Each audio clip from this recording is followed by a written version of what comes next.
Thank you sir. Ravi Kumar Sihag ji sir. Sir अपने विषय में बताएं हमें। सर मेरा नाम रवि कुमार सिहाग है। मैं राजस्थान के गांव 3 DM जिला श्रीगंगानगर का निवासी हूं। मैंने अपना ग्रेजुएशन पॉलिटिकल साइंस, इकोनॉमिक्स और इंग्लिश लिटरेचर से महाराजा गंगा सिंह यूनिवर्सिटी से किया है। उसके बाद से मैं सिविल सर्विसेज की प्रिपरेशन कर रहा हूं। सर मैं एक साधारण मध्यम वर्गीय कृषक परिवार से संबंधित हूँ। मेरी कुछ आकांक्षाएँ हैं और कुछ उपलब्धियाँ हैं और कुछ पर मैं काम कर रहा हूँ।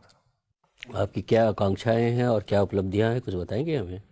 सर मेरी आकांक्षा है कि मैं अल्पकालिक आकांक्षा तो है कि सिविल सर्वेंट के रूप में काम करूं, और दीर्घकालिक है कि मैं एक अच्छे मूल्य के प्रति प्रतिबद्ध व्यक्ति के रूप में स्मृतिशेष रहना चाहता हूं।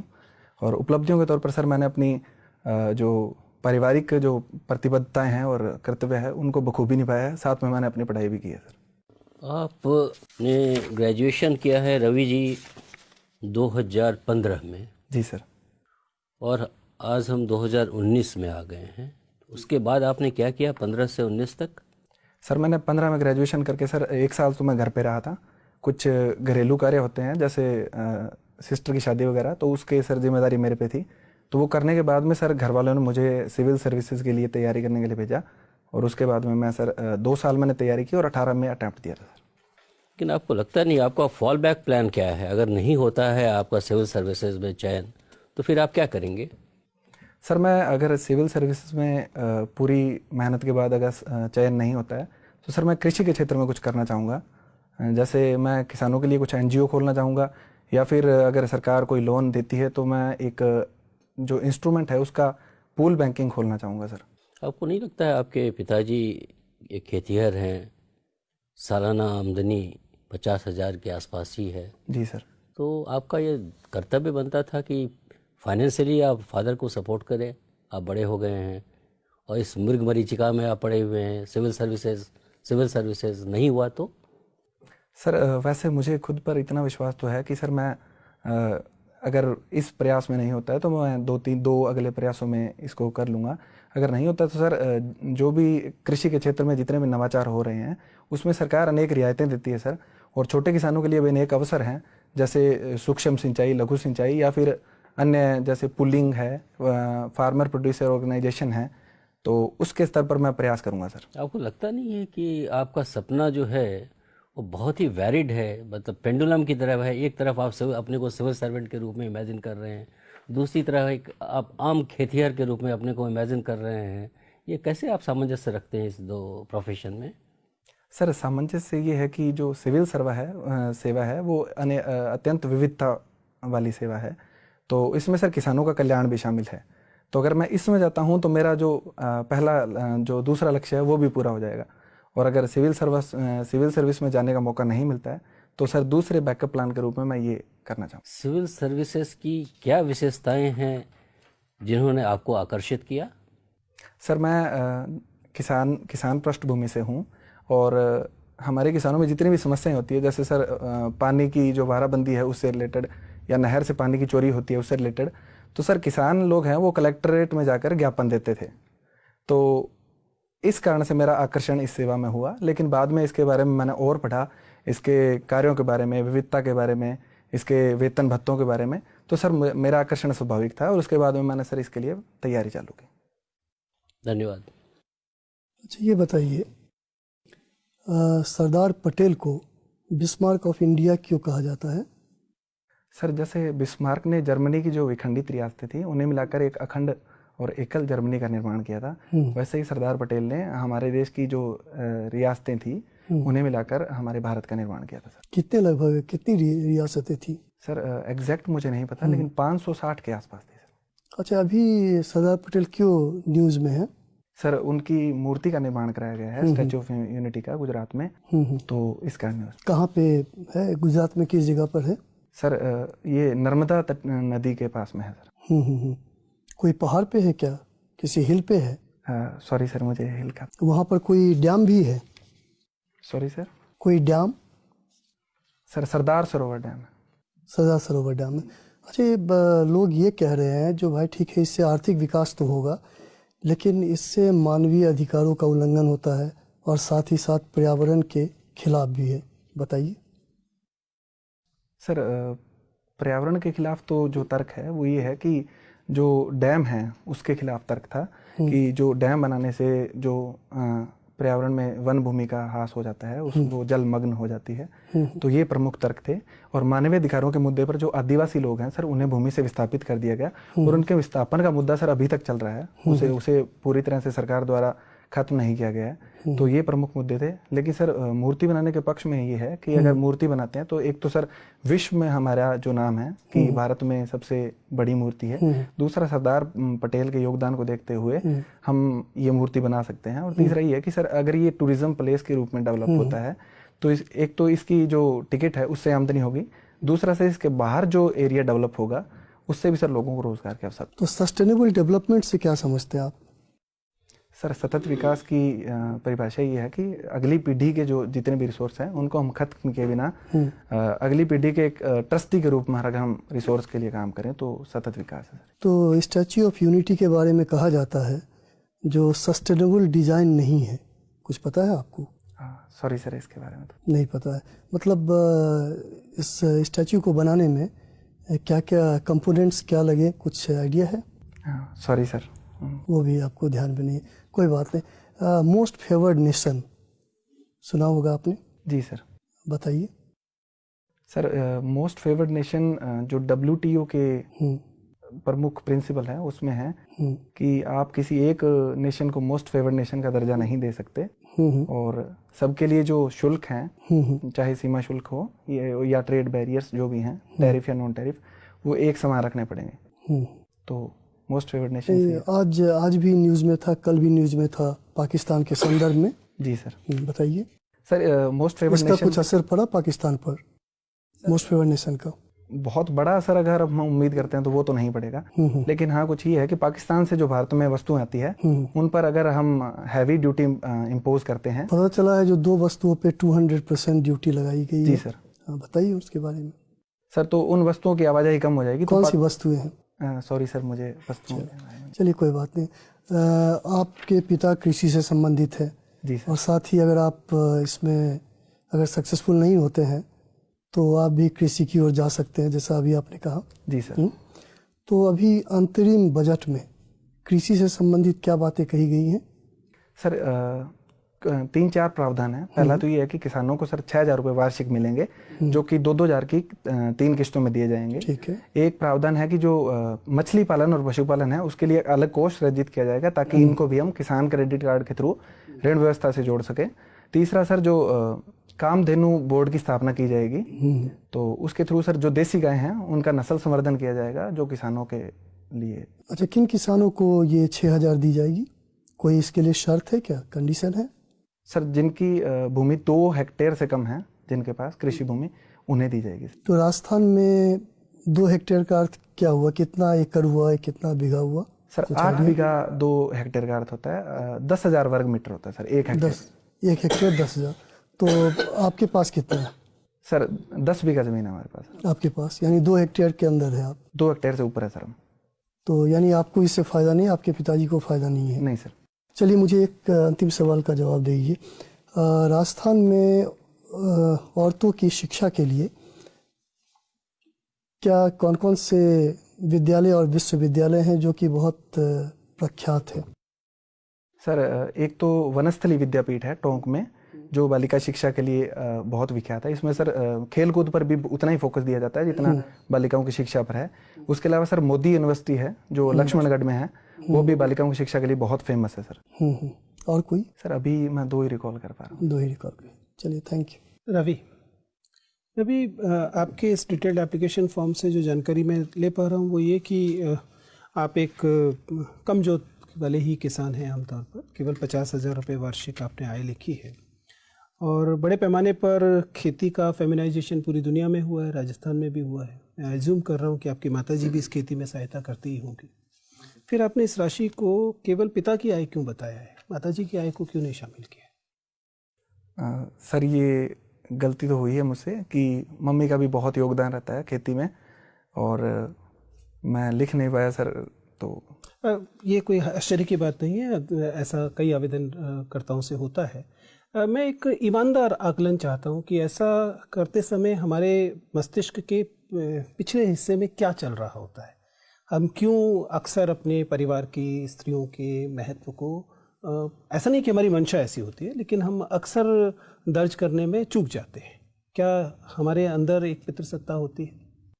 बिल्कुल सर, अगर ईमानदार मूल्यांकन करें तो इस बात से नकारा नहीं जा सकता।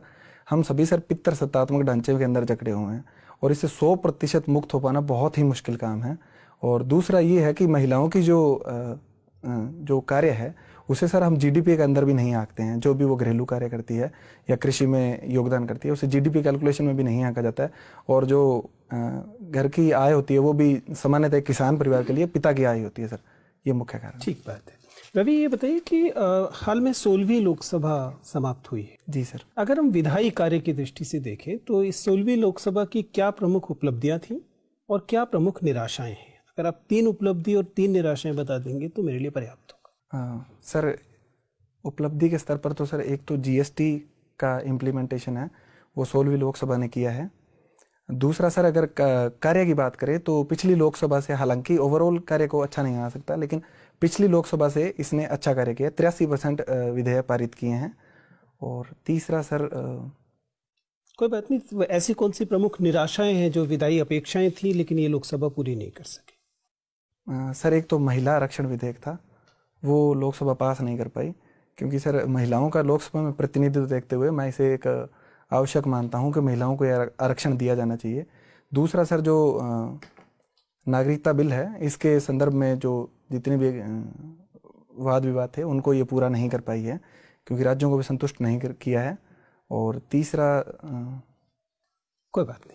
रवि, अभी मैं बड़े ध्यान से सुन रहा था जब सरदार पटेल की मूर्ति की बात हो रही थी। हमारे देश में सरदार पटेल की बहुत बड़ी मूर्ति लगाई गई है, अच्छी बात है। एक अन्य भारतीय और दरअसल एक गुजराती, महात्मा गांधी की मूर्ति हाल के कुछ समय में एक अफ्रीकी देश में गिराई जा रही है। वहाँ एक पूरा घाना में, अगर आपको याद हो, कि गांधी मस्ट फॉल करके एक पूरा आंदोलन चला और अंततः मूर्ति हटा दी गई। क्यों गांधी जी की मूर्ति से घाना के लोगों को आपत्ति थी और वे, आपको क्या लगता है, क्या ये आपत्ति सही थी? सॉरी सर, मुझे इसके बारे में पता नहीं है, मैं पढ़ूंगा जाके।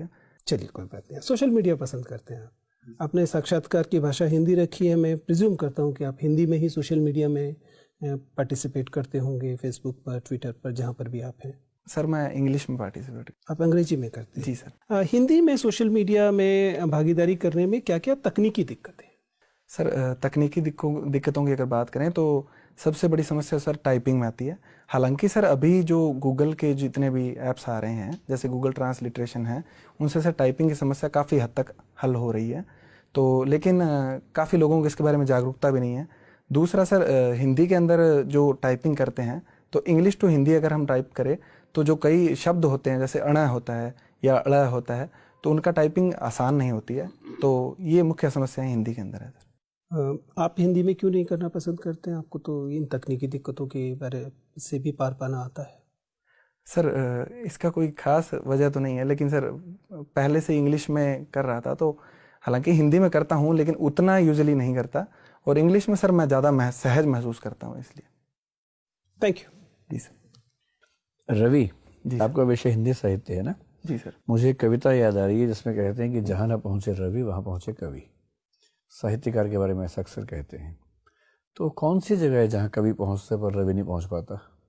कुछ ऐसी कल्पनाएं करके बताइए, उदाहरण दे के बताइए कि जैसे यहाँ कवि पहुँच गया और यहाँ रवि नहीं पहुँच पाया था। सर एक प्रेमचंद जी की कोटेशन है कि साहित्य, इतिहास और साहित्य के संबंधों पे उन्होंने कहा है कि इतिहास में तिथियां और घटनाएं सत्य होती है, बाकी सब असत्य है, लेकिन साहित्य में तिथियां और घटनाएं असत्य होती है, बाकी सब सत्य है। तो जो एक साहित्यकार होता है वो दूसरे के पर काया प्रवेश करता है सर। उसके मानवीय जो भाव हैं उनके अंदर प्रवेश करके वो व्यक्ति अमुक समय पर क्या सोच रहा होगा, इस बारे में वो विस्तार से लिखता है। तो ऐसा कीजिए ना, हिंदी साहित्य में कोई रचनाओं के एग्जाम्पल लेके मुझे बताइए कि सर इस रचना में लेखक ने ये बात कही है, यहाँ तक रवि भी नहीं पहुँच पाता पर कवि पहुँच गया। सर आषाढ़ का एक दिन मोहन राकेश जी का नाटक है, उसके बारे में सर उन्होंने कालिदास के बारे में लिखा है कि कालिदास किस प्रकार सत्ता के साथ द्वंद्व करते हुए सत्ता के लालच के आगे झुक जाता है। तो ऐसा सर इतिहास में तो नहीं है, लेकिन उन्होंने अपनी कल्पना से उसे इतना यथार्थवादी बनाया है कि वो सत्य प्रतीत होने लगता है। तो यहाँ तक सर रवि नहीं पहुँच सकता जो कवि ने करके दिखाया। एक ही बताएंगे, एक कोई और भी सोच पाएंगे? सर जो प्रेमचंद जी का उपन्यास है गोदान, उसमें सर उन्होंने स्वतंत्रता संग्राम के जो वर्गगत चरित्र को उभारा है, या ग्रामीण समाज की जो सूक्ष्म जो समस्याएं हैं उनका जिस तरीके से विवेचन किया है, वो भी सर बहुत ही शानदार है। एक परिभाषा साहित्य की आती है कि साहित्य समाज का दर्पण है। जी सर। मुझे ऐसा लगता है कि परिभाषा बहुत ही नाकाफी सी है, अपर्याप्त सी परिभाषा है। इस परिभाषा में क्या दिक्कतें हैं और इसको अगर ठीक करना चाहें तो हम कैसे ठीक कर सकते हैं? और अगर आपको ठीक लगती है तो जस्टिफाई कर दीजिए कि ठीक ही है। सर मुझे ये परिभाषा ठीक लगती है सर, क्योंकि सर समाज में जितनी भी जो भी चीज़ें चल रही होती है, अगर हम और किसी भी जैसे विषय को देखें तो उतना नहीं उकेर पाता जितना साहित्य उकेर पाता है। लेकिन समाज का दर्पण तो अखबार भी है और साहित्य भी है और टीवी का न्यूज़ प्रोग्राम भी है, सोशल मीडिया भी है, तो साहित्य कैसे अलग हुआ इन सब से? जैसे मैं कहूँ कि सोशल मीडिया समाज का दर्पण है, फिल्में समाज का दर्पण है, अखबार समाज का दर्पण है, सारी बातें ठीक हैं। साहित्य समाज का दर्पण है, ये तो रिपीटेशन हुआ। तो साहित्य में इन सब से कुछ तो भिन्न होगा। अच्छा, मुझे बताइए कि अखबार और साहित्य में क्या अंतर है? दोनों समाज के दर्पण हैं, लेकिन तभी दोनों में अंतर तो होगा ही। क्या अंतर है दोनों में? सर एक अंतर तो मैं जो सोच पा रहा हूँ वो ये है कि साहित्य में सर कल्पनाओं का प्रयोग हम करते हैं, और जो सोच विचार करके किसी मनुष्य के मन में बैठने की जो क्षमता होती है वो साहित्यकार की अधिक होती है। अखबारों में भी सर जो तथ्य हैं उनका अधिक विश्लेषण किया जाता है, मनस्थितियों का कम विश्लेषण किया जाता है सर। तो मनस्थितियों का विश्लेषण जहाँ होगा वहाँ साहित्य होगा। तो साहित्य अखबार की तुलना में समाज का ज़्यादा अच्छा दर्पण है या उसकी तुलना में कमज़ोर दर्पण है या भिन्न प्रकार का दर्पण है? सर वो साहित्य भी निर्भर करता है कि वो किस प्रकार का है।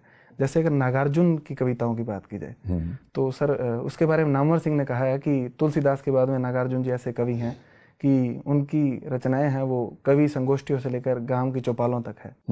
तो ऐसी कविताएं, अगर ऐसे कवि हैं तो निश्चित रूप से समाज का दर्पण अखबारों से भी अधिक मुझे लगते हैं। लेकिन अगर कोई कवि है जो कला को अधिक, जैसे सर शास्त्रवादी है या शिल्पवादी हैं, तो उनकी सर समाज के बारे में वो लिखते बहुत अच्छा है, लेकिन समाज तक उनकी जो समावेशन है वो उतना अच्छा नहीं हो पाता।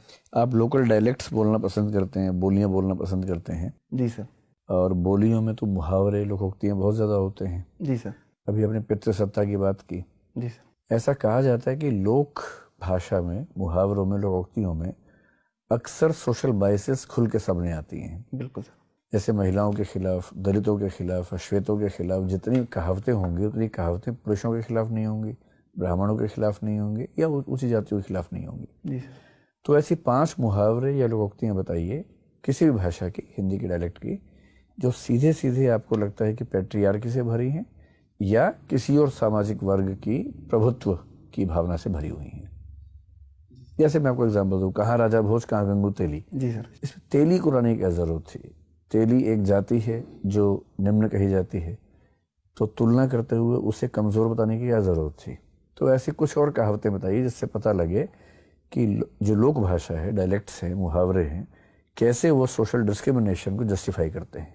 सर एक तो है कि जोरू ज़मीन जोर का नहीं तो किसी और का। ठीक है। एक है सर कि भंगी की पहुंच नाली तक। ठीक है। और उसके अलावा सर तीसरा है कि नीच जात लतियाए अच्छा। और चौथा है कि कहने से कुम्हार गधे नहीं चढ़ता। और 5वां है कि सर एक हिंदी में ही है कि सर मैं थोड़ा सा वो स्लिप हो रही है दिमाग से। बुरी नज़र वाले तेरा मुंह काला। हाँ जी सर। क्या इसमें कोई दिक्कत है? ठीक है।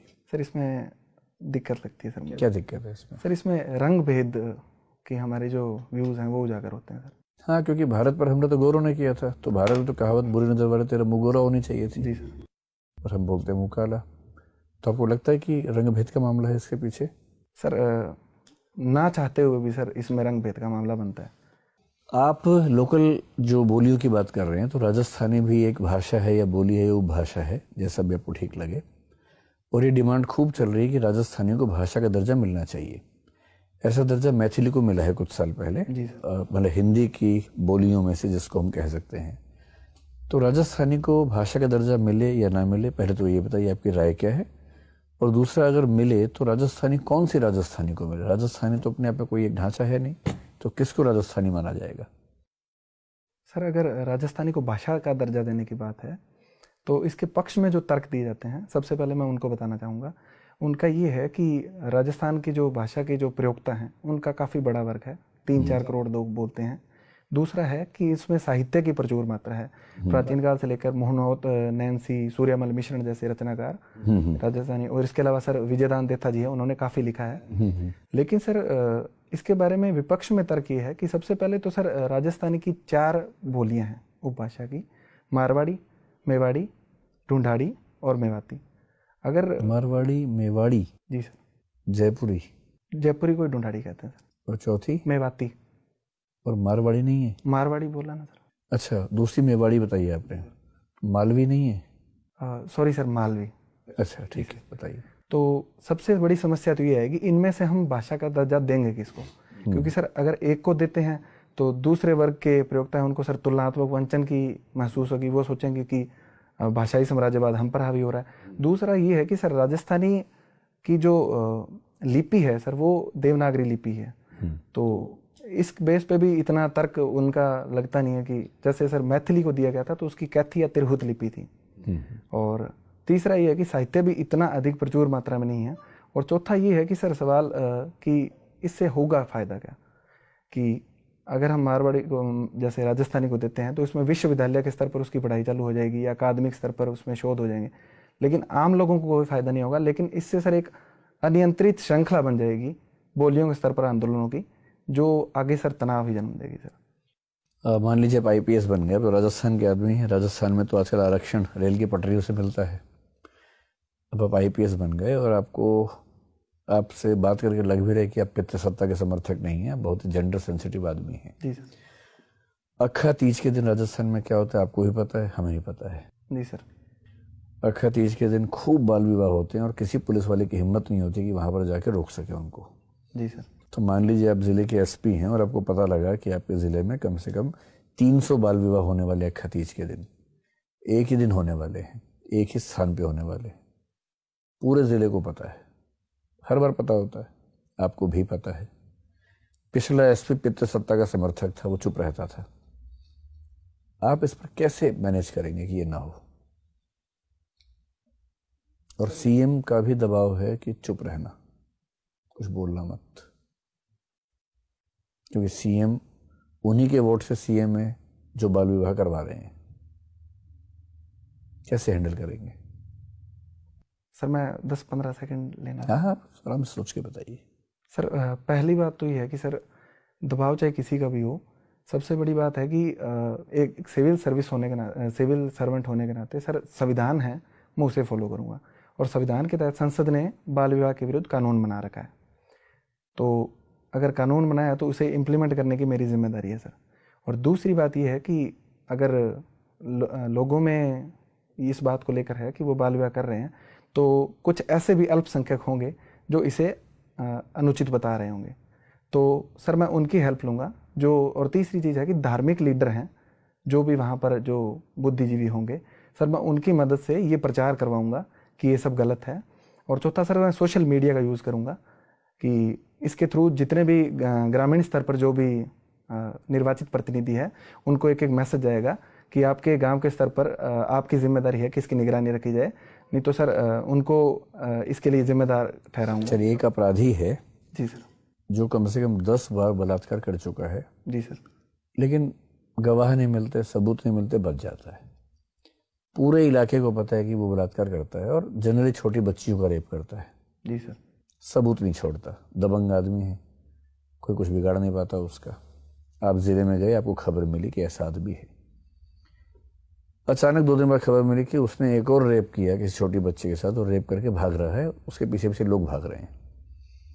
आप पहुंचे अपने दल बदल के साथ, वहाँ पर दल बल के साथ, और ऐसी सिचुएशन है कि वो राज्य की सीमा क्रॉस करने ही वाला है। आप गिरफ्तार करना चाहेंगे तो भी शायद नहीं कर पाएंगे, क्योंकि वो सीमा क्रॉस कर लेगा। जनता बहुत बड़े हुजूम में, जनता आपसे कह रही है कि इसको मारिए, ख़त्म कीजिए, क्योंकि ये आदमी आप अदालत के रास्ते उसको सज़ा दिलवा ही नहीं सकते। ये इतना ताकतवर व्यक्ति है कि बच जाता है, सबूत नहीं मिलते। और सिचुएशन ऐसी है कि आपके खिलाफ कोई एक्शन होने की संभावना नहीं है और जनता की भारी डिमांड पर आपके पास स्कोप है कि आप उसको मार दें। ये 100% तय है कि अगर आपने उसको गिरफ्तार किया किसी भी तरह से तो भी वो जेल में नहीं जाएगा, बच जाएगा, जमानत मिल जाएगी और उसे कुकर्म चलते ही रहेंगे। बहुत सारी महिलाएं वहाँ पर हैं, वो आपसे एकदम रो के कह रही हैं कि सर इसको मत छोड़िए, हम सबकी इज्जत का सवाल है, हमारी बच्चियों का सवाल है, क्या करेंगे आप? सर इस सिचुएशन में सर एक भावनात्मक दबाव तो रहेगा, लेकिन सर मैं उसे गोली तो नहीं मारूंगा सर, क्योंकि सर बिना कोई उसकी कोर्ट में ट्रायल हुए सर दंड देना सर वो ना तो संविधान के अनुरूप है सर, ना ही ये मैं अपने मूल्यों के इसे अनुकूल मानता हूँ। संविधान और जनता में कौन प्राथमिक है? सर संविधान प्राथमिक है सर। संविधान के लिए जनता है, ना कि जनता के लिए संविधान। सर अगर संविधान चलिए कोई बात नहीं, आप पूछिए। जी सर। हाँ रवि जी, आपने अपनी एरिया ऑफ इंटरेस्ट में लिखा है to converse with people in their local dialects and regional language. जी सर। तो अभी तक आपने कितनी क्षेत्रीय भाषाओं को सीखा है? सर मैं राजस्थानी के 3 डायलेक्ट्स या 4 डायलेक्ट्स बोल सकता हूँ, उसमें से सर 1-2 डायलेक्ट समझ भी लेता हूँ, बोलने में दिक्कत है। इसके अलावा पंजाबी मैं बहुत अच्छे से बोल सकता हूँ, हरियाणवी बहुत अच्छे से बोल सकता हूँ और अवधी है वो सर मैं अच्छे से समझ तो आपने लेता हूँ। विशेष रूप से मेंशन नहीं किया है कि आप राजस्थान और हरियाणा की जो क्षेत्रीय भाषाएं हैं उसमें कंफर्टेबल है। अगर आप कल उड़ीसा जाते हैं और वहाँ लोगों से आपको बात करना पड़े और 1 साल का आपका स्टे है, तो पहले तो आप भाषा सीखेंगे फिर बात करेंगे, तो फिर मुझे थोड़ा सा अनरियलिस्टिक सा लगा कि आपने लिखा है कि रीजनल लैंग्वेजेस में ही बात करना आपको अच्छा लगता है, अदरवाइज आप बात नहीं करेंगे, ऐसा है क्या? माफ़ कीजिए सर, थोड़ा मैं स्पेसिफाई करना इसको भूल गया था, लेकिन सर अगर मुझे उड़ीसा जाने का मौका मिले तो सर मैं इसे बहुत अच्छा अवसर समझूंगा, क्योंकि मुझे एक नई भाषा सीखने को मिलेगी और सर मैं बहुत जल्दी सीख जाता हूँ भाषा। तो अगर उसके साथ साथ में मैं सर इंटरेक्ट करता रहूँगा, कोई दुभाषा अगर उपलब्ध होगा तो उसके साथ, और बहुत जल्द मैं सर मुझे विश्वास है कि मैं उस भाषा को भी सीख जाऊँगा सर। ठीक है। अभी कमर्शियल सरोगेसी पर भारत सरकार का एक रेगुलेशन आया है, उन्होंने उसको कम्प्लीटली बैन कर दिया है। जी सर। कुछ लोगों का मत है कि बिना स्टेक होल्डर्स को ऑन बोर्ड लिए हुए इस तरह का डिसीजन अच्छा नहीं है। जैसे कि कई महिलाएं हैं जो सरोगेसी में एक्टिव पार्टनर के रूप में पार्टिसिपेट करती है और वही उनके जीविका का साधन है। उनके पुनर्वास की प्रॉपर व्यवस्था किए बिना सरकार ने निर्णय लिया, आपको लगता है कि जस्टिफाइड है? आप समझ पा रहे हैं? जी सर। सर पहले ये कमर्शियल सरोगेसी बैन नहीं थी, लेकिन उसके बाद में कुछ केसेस ऐसे आए कि लोगों ने सरोगेसी करा ली लेकिन बच्चा लेने से इनकार कर दिया। सर ये बहुत ही अनैतिक था, तो इस बेस पे सरकार का ये निर्णय था। सर उनकी जो जीविका का मुद्दा है सर, उन्हें और भी रोजगार दिया जा सकता है, लेकिन जो बच्चा जन्म लिया है और जो माता पिता ने उसको लेने से इनकार कर दिया, तो सर उसकी जिम्मेदारी की बड़ी दिक्कत थी। तो सर मैं इसके समर्थन में हूँ कि कमर्शियल सरोगेसी को बैन किया जाना चाहिए और अगर उसे जारी भी रखा जाता है तो कुछ काफ़ी रेगुलेशन के साथ में रखा जाना चाहिए। अच्छा, अभी आजकल देख रहे होंगे जम्मू एंड कश्मीर में पहले जो स्टूडेंट्स होते थे, यूथ होते थे, वो पत्थरबाजी करते थे, अब एक्टिवली फिदाइन के रूप में आके हमला कर रहे हैं। आपको लगता है कि भारत सरकार की जो पॉलिसी थी कश्मीरियों को मेन स्ट्रीम में इंटीग्रेट करने के लिए, स्पेशली यूथ को, वो कम्प्लीटली फेल हो गई है? जो ट्रस्ट डेफिसिट कम करने की जो योजना थी वो कारगर सिद्ध नहीं हुई, अब हम लोग उनको अपने पास नहीं रख पा रहे हैं। ये जो इंसिडेंट पुलवामा का हुआ है वो उस पॉलिसी का फेलियर है? माफ़ कीजिए सर, एक तो ये है कि कश्मीर के सभी लोग जो सभी हुए वो फिदाइन नहीं हुए हैं।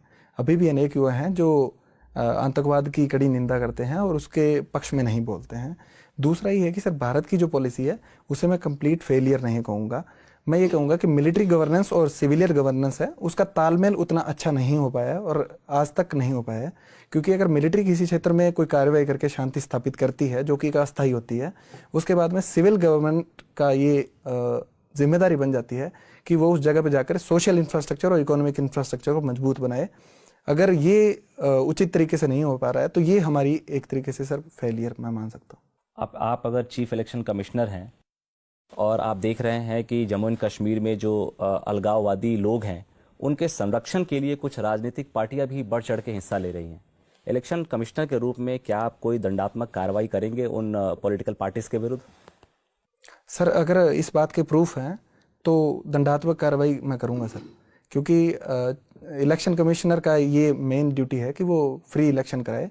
तो उन पर एक तो पुलिस बल तैनात किया जा सकता है और उन पार्टियों पे भी कुछ एक्शन लिया जा सकता है कि उनको कोई नोटिस भेजा जा सकता है या उन्हें वार्निंग दी जा सकती है कि आप इस प्रकार की कार्रवाई बंद करें। अगर फिर भी नहीं मानती है तो सर इलेक्शन को एक तरीके से या तो पोस्टपोन किया जा सकता है थोड़े टाइम के लिए, या फिर उन पार्टियों पे कुछ एक्शन लिया जा सकता है सर। अच्छा, मॉडल कोड ऑफ कंडक्ट के बारे में सुना है आपने? जी सर। क्या है ये? सर ये model code of conduct sir कोई भी जैसे राजनीतिक पार्टी है या ब्यूरोक्रेसी है, सबका सर अलग अलग होता है कि उन्हें क्या करना है क्या नहीं करना है, इस बात की एक संहिता होती है सर। तो क्या कारण है कि इसको लीगल बैकिंग नहीं मिला है अभी तक? सर इसमें मुख्य समस्या है कि कई जो प्रावधान होते हैं वो सर ऑब्जेक्टिवली हम डिफाइन नहीं कर सकते। कि जैसे नॉन पार्टीशनशिप का है तो इसके सर ना तो ऑब्जेक्टिवली डिफाइन कर सकते हैं, ना इसके हमें पर्याप्त मात्रा में सबूत मिल सकते हैं। तो अगर लीगल बैकिंग दे देंगे तो सर इसके दुरुपयोग का भी खतरा बढ़ सकता है सर। उन पे एक्शन है वो उसका दुरुपयोग बढ़ सकता है सर। जी सर। रवि जी, जी सर। अभी मैं सुन रहा था आपको, आपने कहा कि नई भाषाओं को सीखने में आपको कोई कठिनाई नहीं होती है। जी सर। आपका चयन हो जाता है प्रशासनिक सेवा में या पुलिस सेवा में, जी सर। और आपकी प्रतिनियुक्ति नागालैंड में हो जाती है। जी सर। आप अभी यंग हैं, बैचलर हैं, वहाँ एक नागा लड़की से आपको प्यार हो जाता है। जी सर। और इट्स अ कंप्लीट लव। आप चाहते हैं उससे शादी हो, वो चाहती है आपसे शादी हो। आपने भाषा सीख ली है, आपको कन्वर्स करने में कोई दिक्कत नहीं हो रही है वहाँ। अब समस्या ये है कि जब ये प्रस्ताव आप अपने पेरेंट्स को लेके आते हैं, जो कि राजस्थान के एक एग्रीकल्चरल क्षेत्र से आते हैं, वो साफ मना कर देते हैं कि तुम्हें चुनना है इस लड़की के बीच में और हमारे बीच में। ना हम उस लड़की का भाषा जानते हैं, ना उसकी वेशभूषा। बड़ा वेस्टर्नाइज ड्रेस पहनती है, वेस्टर्न आउटफिट्स पहनते हैं वहाँ लोग, बर्मीज ड्रेस पहनते हैं, आभूषण भी काफ़ी पहनते हैं। ये पसंद नहीं है और आपको चॉइस है कि क्या करें। अब अपने लव को चुने आप या अपने पेरेंट्स को चुने, अपने कर्तव्य को चुने। There is a clash between your love and your responsibility. तो क्या चूज़ करेंगे आप और क्यों? सर सबसे पहले तो मैं इसमें बातचीत का विकल्प चुनूंगा। वो कहते हैं ना कि बात करने से ही बात बनती है। तो जो मेरी प्रेमिका है सर, मैं उसे कुछ ऐसे शब्द मेरी भाषा के सिखाऊंगा, क्योंकि वो तो यंग है सर, वो सीख सकती है वो अपनी नहीं सीखना चाहती है, बोलती मैं नहीं सीखूंगी तुम्हारी भाषा। नहीं, भाषा मैं सीखने का नहीं कह रहा हूँ। वो कुछ ऐसे शब्द हैं जो कम्युनिकेट करेगी सर। डेफिनेटली वो मेरे से प्यार करती है, उसके साथ मेरे साथ रहना चाहती है, तो उसकी भी एक रिस्पॉन्सिबिलिटी बनती है कि वो मेरे माता पिता के साथ बात करे और उन्हें थोड़ा सेटिस्फेक्शन दे। क्योंकि वो सर बुजुर्ग हैं अभी, उनके समझने की जो प्रोसेस है वो उतनी अधिक नहीं होगी जितना वो यंग के तौर पर समझेगी। तो उसे कुछ ऐसी चीज़ें मैं उस ऐसी भाषा में कुछ ऐसे वर्ड सिखाऊंगा ताकि वो जब मेरे माता पिता से कम्युनिकेट करे तो उन्हें अच्छा महसूस हो। दूसरा सर, अगर मैं उससे मिलाने के लिए लाऊंगा तो उसकी वेशभूषा में थोड़ा सा चेंज कर सकता हूँ कि वो उसकी और हमारी साइड का कुछ मिक्सचर। उसका तो फ्रीडम है, वो चॉइस भी आप नहीं देंगे उसे कि क्या पहने वो, क्या ओढ़े वो आप वो फ्रीडम नहीं देंगे उसे? नहीं सर, ऐसा कुछ नहीं है कि मैं उसकी फ्रीडम छीन रहा हूँ। लेकिन सर अगर प्यार करते हैं तो थोड़ा तो कॉम्प्रोमाइज़ कर ही सकती है जब उनसे मिले।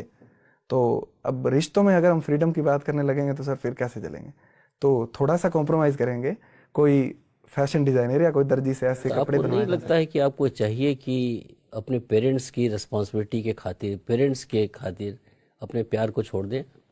सर अगर दोनों में बैलेंस हो सकता है तो मैं वो ट्राई करूँगा ना सर। अगर बैलेंस ना हो पाए तो किसे चुनेंगे आप, अपने प्रेम को या अपने पेरेंट्स को? सर मैं पेरेंट्स को चुनूंगा। अंतिम क्वेश्चन रवि जी, आप 7 पर्यायवाची शब्द बताएं रवि का। सर सूरज, भानु, दिनकर, दिवाकर, रवि, सूर्य और भास्कर। बहुत बहुत धन्यवाद रवि। Thank you sir.